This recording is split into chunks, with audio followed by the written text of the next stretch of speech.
قاعدة لا بيا ولا عليا، واتلقيت صاحبتي جاية وجايبة معاها ليمون وقالت لي لازم تعملي لي ليمون معصفر واكله على العيد الكبير زي اللي انا اكلته عندك بالظبط، عشان كل ما بعمله بيطلع معايا مش مظبوط، ممرر يا اما ملحه زيادة. فانا عايزاكي تعمليهولي. قلت لها بس كده من عين الاتنين. مسكت الليمون غسلته كويس قوي، ومسكت واحده واحده شقيته 4 تربع زي ما انتوا شايفينه كده. الليمون اللي بتملحيه لازم يبقى الليمونه ناشفه، ما تنفعش الطريه، وكمان تبقى قشرتها سايحه ولونها اصفر. ده اللي هتاكليه معاك بسرعه، ما تجيبيش الخضره. هبدأ بقى ان انا اغلي المية، وهبدأ ان انا اسلق الليمون 80%، يعني زيادة عن ال3 ارباع كده سوا. 80% حلوة قوي. دوت هيقعد معاها كده ان شاء الله من خلال شهر ونص لشهرين، وتفتح عليه وتاكل منه. طب انا عايزة دلوقتي اعمله سريع وفي خلال اسبوع اكل منه، اعمل ايه؟ هقولك تعملي ايه، وركزي في الخطوات ديت عشان يطلع معاكي ليمون صح الصح. اول حاجة هتشقيه وتسلقيه حوالي 90%، او تسلقيه خالص.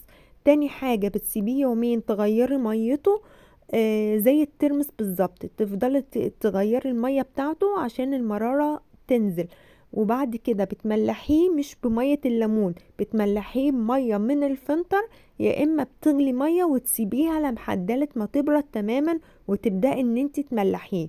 ده الليمون السريع اللي تفتحيه في 7 ايام. لكن انا هملحه بمية الليمون اللي انا سلقاه، عشان ده هيقعد فترة طويلة.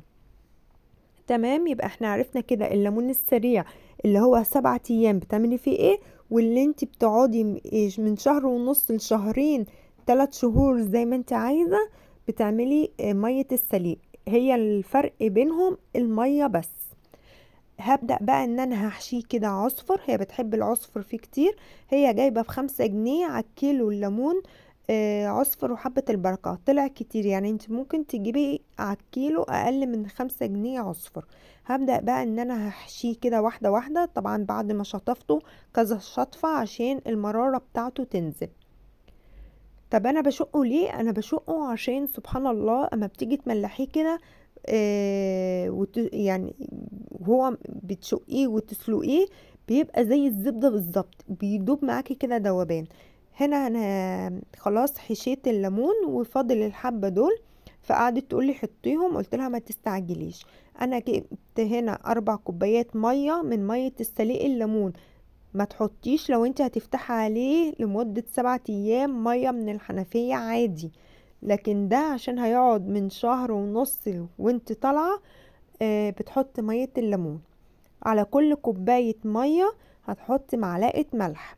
ده بيبقى مظبوط معاكي. وممكن يعني حطي يعني 4.5 كده لو انت عايزة بقى مظبوط خالص. هبدأ بقى ان انا احط هرسة الشطة، دي كانت عندي في الفريزر، وهحط معلقة حبة البركة كده بتخلي لون المية حلو قوي. وهبدأ ان انا اقلبه. شايفين بقى لون المية حلو قوي. وطبعا بتدوقيها لو عايزة ملح او عايزة حاجة بتدوقيها.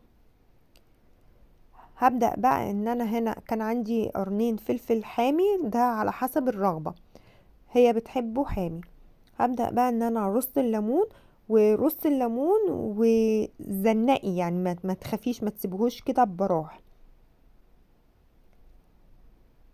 هو الليمون بيبقى طري معاكي وما بياخدش مكان كبير زي ما يبقى ناشف كده. وزي ما قلتلك لو انت حباه سريع ما تحطيش مية الليمون، مية الليمون بيبقى فيها نسبة مرارة، فده بيطول الوقت.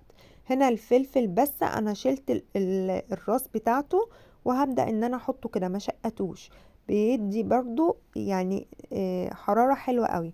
هنا برضو هحط معلقة كركم مع المية، وهبدأ ان انا بقى امن البرطمان.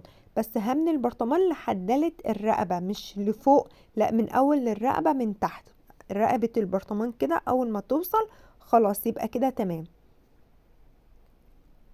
وطبعا بتدوقي المية عايزة ملح ولا لا، وبتزودي الملح شوية عشان الليمون احنا عارفين بيبقى فيه نسبة مرارة، فبيبقى الملح بتاعه زايد شوية.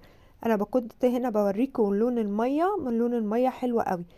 من اول بقى رقبة البرطمان من تحت لحد فوق همليه زيت، لازم الوش كله يبقى زيت عشان ما يخشلوش هوا، عشان ما يبص معاك.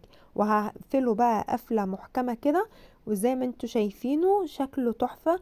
وبألف هنا وعافية. ويا رب الفيديو يعجبكم، ولو استفدتوا بمعلومة ما تنسيش تعملي لي لايك واشتراك للقناة.